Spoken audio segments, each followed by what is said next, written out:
Hey, good evening, Augusta Nation. This is take two on the video. Since I did the whole video and it was not recording. So, take two on this. This is my favorite type of communication and video to watch and do. So, this is the whiteboard presentation here. We've got not too many numbers really, got a little bit down here. But what we're doing, going for this year, what we changed as far as our meetings is instead of doing two meetings at 6:45 for the team, we've got one of them on Monday mornings at 6:40, and then we have an optional one Wednesday morning at 6:30. So 30-minute meeting, optional, and the topic's going to be basically personal development and growth in the terms of finances, how to obtain skills in a career path, handle spirituality, physical type of growth and development as well. And so we're going to start with finances.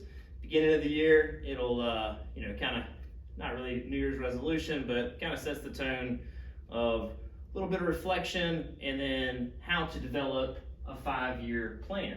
And we're going to start with resource allocation, kind of what we have available, so that we have it all put out, and by the end of it we'll do a personal basically profit and loss and budget.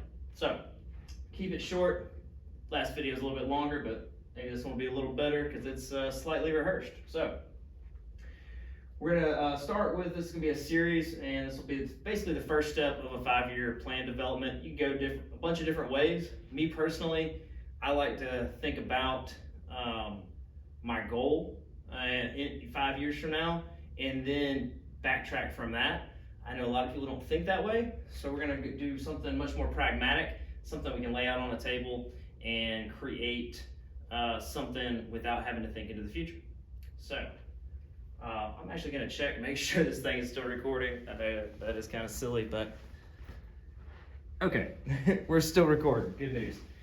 All right, so one of the first things we're going to do is come up with a liquid net worth. So same net worth without taking into consideration assets that are not easily convertible to cash. So basically cash, money in the bank, money in a mason jar, and stocks that are not tied into a 401k IRA. So crypto, just a regular trading account, cash, gold, things that are readily convertible to cash. So we'll come up with that, and that is all of that minus debt.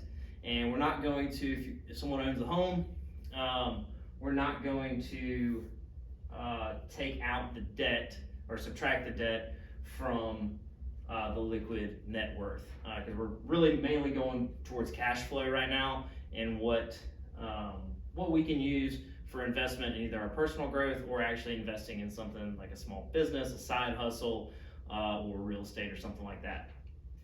So second, we're going to come up and find the cash flow. So how much money after all essential items and fixed costs like your rent, your utilities, things of that nature, debt payments. So monthly income minus essential fixed expenses will get you to your cash flow. How much money you can put your hands on at the end of every month.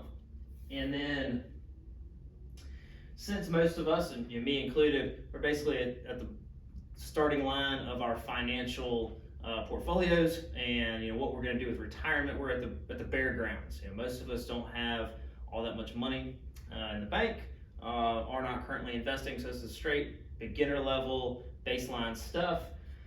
Time is going to be our most valuable asset in how we create ways to generate wealth. And so we got different ways that we use our time. We need to basically track our time just like we would a P&L. And so everybody's got to sleep, but there's things that we can do before work. So, if you like to get up, enjoy your sleep right before, get you here barely on time, I will guarantee you there's more time before work that you could work on personal development, whether it be, Audible, reading about communication skills, business, things like that. So you got before work, you got during work. During work, Audible can definitely be just a nice pair of earbuds, and you can listen to Audible, for 8 to 10 hours a day. After work, what are you going to do to work on yourself? And we're geared towards finance right now. but there's other important stuff out there. But you can do things after work until you go to bed. And then you've got the weekends. And what are you doing during that time? You got to sleep and work. So this work would be like the main job. You've got leisure and fitness, and then learning in as far as personal development and getting skills to increase how much you get paid. So, got all that. We've got 2 quadrants over here. We've got, I believe it's Robert Kiyosaki. Hopefully I got that right. We've got the quadrant of everyone pretty much starts as an employee. We've got self-employed. That could be in our industry a chuck in a truck. Doesn't really have employees and is just mainly managing themselves, no systems. Not really going to be an appreciating asset when he sells his business. You got a business owner. That's a system-centered business. The business runs without them. They're not a vital role to the business, and that will have value when he sells. You've got an investor, and we'll talk about why everybody wants to be the investor, and each of these other 3 can be an investor while in these seats as well. So, and then you've got Mike Andes. Give a shout out to him. This was on his podcast. If you're not on there, gotta look up Mike Andes. Check him out. He's got a great YouTube YouTube channel, and a bunch of other great learning information. You got MBA for entrepreneurs. You got landscape business course. You got 2 books. P for P just hit the shelves, so check it out. So that was my plug for Mike Andes. But we've got how people spend their money. The cash quadrant is what he calls it. So you got depreciating assets. That's where the majority of people spend the majority of their money. Because it's fun to spend money on things that are fun and not appreciating, like good food, good wine, nice clothes, and fun vacations. But that would be a depreciating asset. Once it's purchased, you're not going to get that money back. You got cash, whether it's underneath your pillow, in the bank, in a mason jar, it's just sitting there. And we'll talk a little bit about inflation and why that's not the best of ideas either. You got business, and that is a great way to invest your money.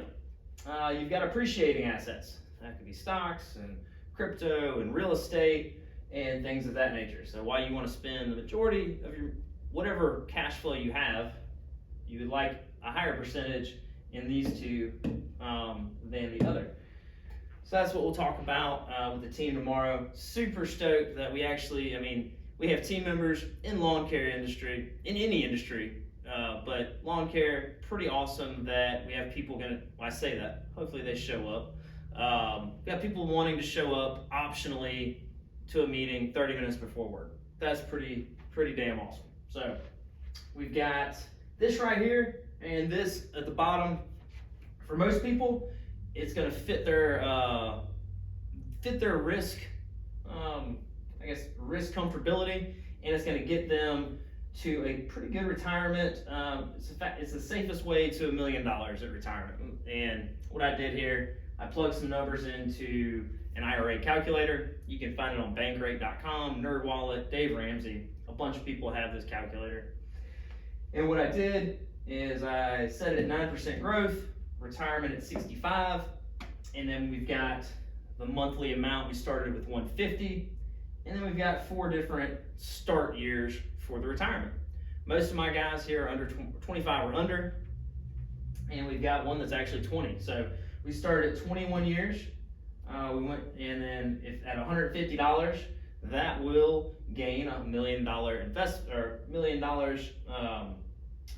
as far as at 65. So you wait 5 years at 26, that same 150, you're going to lose. You're only going to get about 64% of that million.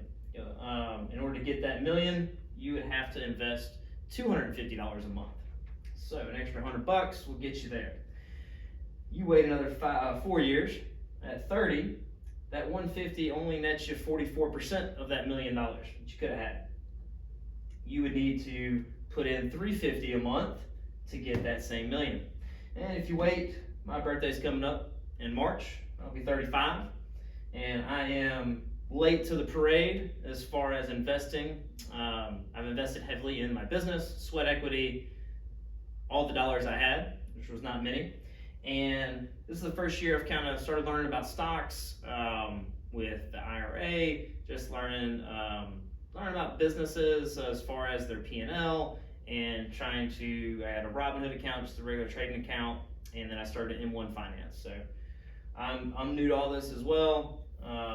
But if you wait till you're 35, that same 150 is only going to net you 27% of that $1 million. And to get the same million, that max contribution of $500 a month will get you just shy of $1 million. And you can play catch up after 50 if they allot you a certain amount catch up a year. So I'm sure you get to $1 million from 35. It just take you a little bit more money and a little bit more principal. So that's what I'm going to show these guys. Definitely going to recommend it to all of them because I think it's a great way to invest your money. And I think, it's, for most people, it's the best bet. And that's just running the traditional S&P 500 at 9% growth rate. So looking forward to this. This is going to be a series, and I'm going to really enjoy the teaching aspect of it. I'm sure we'll learn from each other as well, and we'll do a printout, finding out where we're all spending our money, where we can save some money to invest in ourselves, people that want to go into business, and maybe investing in real estate and things like that. So I appreciate you joining me for the whiteboard experience, and tomorrow I'll have the camera set up. Probably won't be able to zoom in. I'll have it panned out, and it'll just be kind of like a group set, and I'm sure you'll be able to hear the audio though. That's going to be the most important. And yeah, so I hope y'all have a great evening. Thanks for joining me, and we'll talk with you in the morning.